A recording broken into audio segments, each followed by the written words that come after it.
Welcome to the third and final part of our Introduction to Literature series.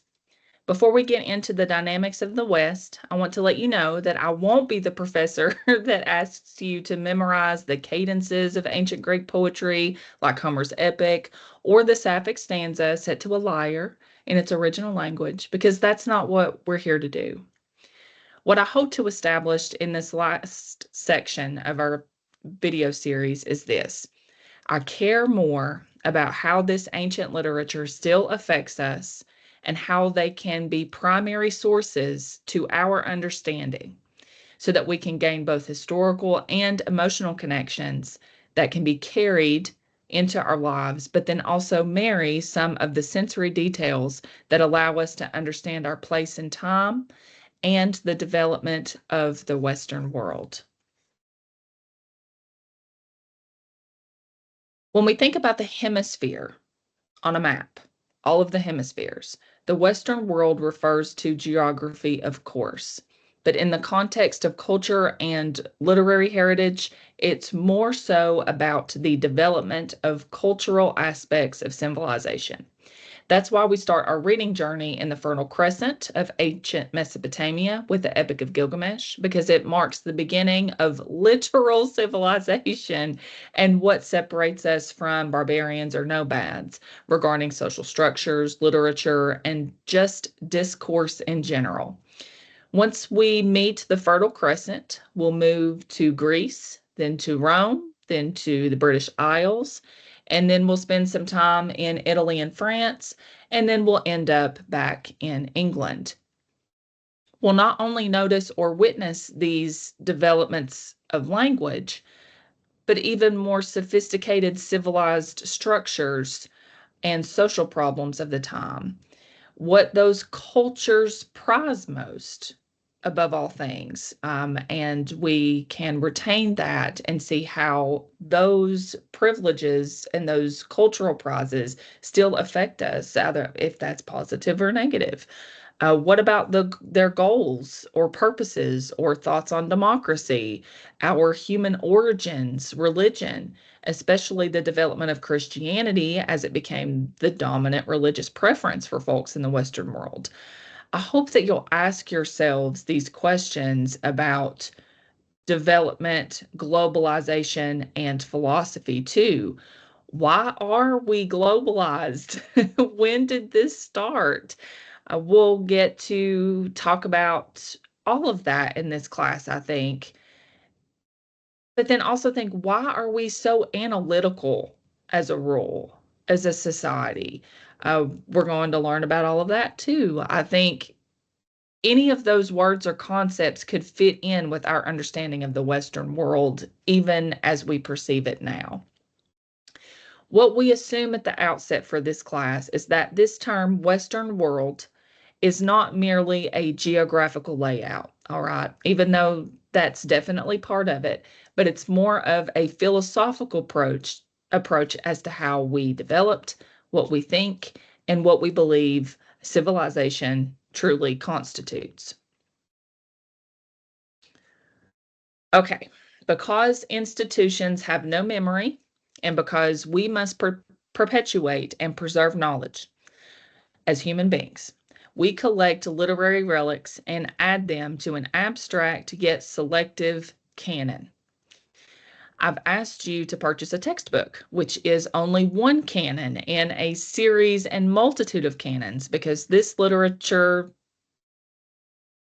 class that kind of surveys early European, but then overlaps into the world literature canon, it's just bits and pieces of the French canon, the British canon, the Italian canon, the Anglo-Saxon canon, among others. After a literary work has stood the test of time, or if it checks all of the boxes that we've already gone over about what makes a piece of literature actually sophisticated or literary, what we do is we canonize it. That's what we do. So to canonize is, in other words, to declare, but it's more so to sanctify, to purify, or to concretize, to keep for all time. This is yet another reason why we begin our literary journey in the Fertile Crescent, because even though in the 21st century this may seem archaic, much of their themes, worries, fears, hopes, and dreams, but to write things down in ancient Mesopotamia was a radical idea in hopes to keep a record and alleviate some of the burden of nurturing community and ensuring our longevity as a species or even as a culture. In the big picture, a canon is the product of this whole process of immortalization or purification or sanctification. All of those are interchangeable terms. The Western canon comes with criticism and blood on its pages, make no mistake. We didn't develop ethically in a lot of cases, and after decades and millennia of progress, we backtrack some too. In this course of literary history that we're going to be focusing in for the next several weeks together, in the beginning of this class, we're going to see the new kinds of concepts for hopefully not the first time, but a little bit more qualitative spiritual feel to them. We will see the developments of social hierarchies in ancient Mesopotamia, the rise and kind of fall of democracy, and the birth of theater from a literal cult in Greece, the revisions of epic poetry to dominant cultures different from us now, which is really cool to watch. The epic poems transform, um, and how each poet makes the epic structure their own. It's absolutely fascinating to me, as you can imagine. We'll be able to see developments like the socio-political realities of religion and government, and why philosophically a whole lot of people believe that they need to be separate. We also see the development of thick walls that define our gender roles. And last but not least, the arduous mainstream acceptance of the fringes.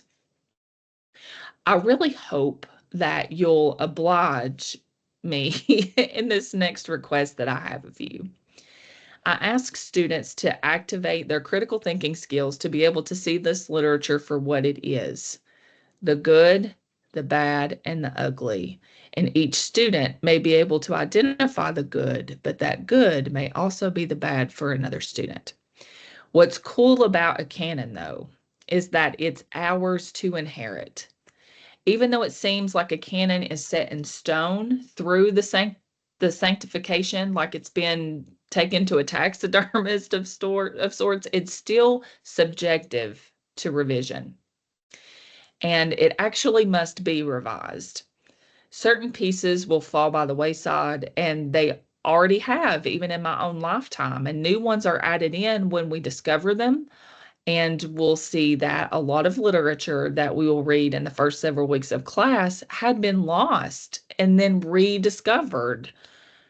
We'll discover them and then recognize the importance of a previously overlooked text. And then we have this aha moment, like, no wonder this is the way things are, because this had to have had such an impact, but we didn't know it for all of this time because it had been forgotten to our memory. We must tell the others. Such is the spirit of the archaeologist and our history nerddom. So some works remain purified, though, with a bit more scrutiny, like the little taxidermist metaphor from earlier, because they really cannot be removed from the meta narrative of history. We cannot remove Homer's The Iliad from the meta narrative of history because of how, in high regard, Alexander the Great thought of it and how it was used. And we have to privilege the study of those selections in this class because we would be, I think, grossly negligent if we revised history that much. So others, though, are going to be susceptible to omission, but it really is up to us in the end. Once upon a time, and likely still today, some folks believe that we should study literature for its own sake, which means that we can purely approach literary studies as a science. But I am here to tell you folks, this is only a fraction of the equation. Literature is an art first, not necessarily a science. Even though there are scientific elements, literature is an art. Harlequin romance novels, like maybe the ones that your mom or your grandmother read with Fabio on the cover, those types of novels rely on structure rather than substance, and they're market driven more than they're substance driven. It is totally okay to read these, and I encourage you, because reading anything is good. So there's no knock on that, and they have their social value. Literature of merit, however, will demand that we study it beyond the idea of just for its own sake. If we don't, very little change can happen, and very little more would be created as a result. We must keep going. We would be without if we didn't study or remember or characterize literature of merit. If we read literature simply for its own sake, we would be in a state of arrested development. College should be the antithesis to our individual and collective stagnation, and the ancients will very well have some tips for us as to how we can make our own marks even today and be able to critique what's going on around us.